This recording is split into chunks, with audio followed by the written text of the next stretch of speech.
શિક્ષકશ્રીને પણ વિનંતી કરીશ કે એ પણ સ્ટેજ ઉપર આવશે. એમને આ બાળકને ખૂબ જ પ્રોત્સાહિત કરીને અહીંયા સુધી લાવ્યા છે. એની માટે જે આપણું આ સ્ટેમ ક્વિઝનું જે સ્લોગ પાર્ટિસિપેન્ટ છે એમને આપણે ફરી એક વખત જોરદાર તાળીથી વધાવીએ અને આપણો ક્વિઝનો રાઉન્ડ છે શરૂ કરીએ.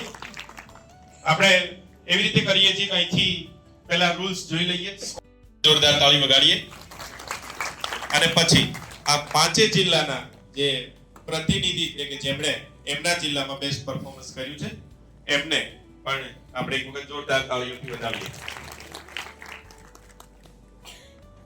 ક્વિઝ શરૂ કરીએ. રૂલ્સ જાણીશું, એ બધું જાણીશું એ પહેલા આયોજન થયું છે અને પાંચ જિલ્લાના પ્રતિસ્પર્ધીઓ વચ્ચે આ ફાઇનલ સ્ટુડિયો રાઉન્ડ આપણે શરૂ કરીએ છીએ. અમરેલી આપણો જિલ્લો, આણંદ, ભાવનગર, બોટાદ અને ગીર સોમનાથ, પાંચ જિલ્લાના આ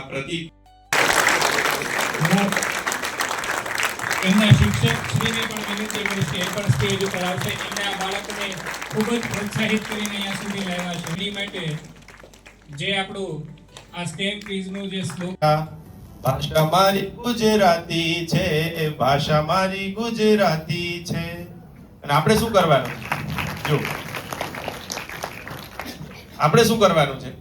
આપણે એને સાચવી જાણીએ, અરે આપણે એને સાચવી જાણીએ, આપણને સાચવતી એ ધૂળ નથી છે કુળ આપણું.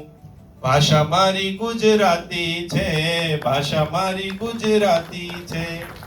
ગુજરાતી ભાષા આપણે ત્યાં હરદ્વાર ગોસ્વામી થયું કે ભાવનગરના જ કવિ એવું કે એક ઘા ને કટકા ત્રણ, બે જ થાય આપણે જાણીએ, પણ કેમ એક ઘા ને કટકા ત્રણ સમજવું હોય તો ગુજરાતી પણ એક ઘા ના બે કટકા ને પણ ત્રણ કેમ થાય એ આપણે ગુજરાતી શીખવે છે.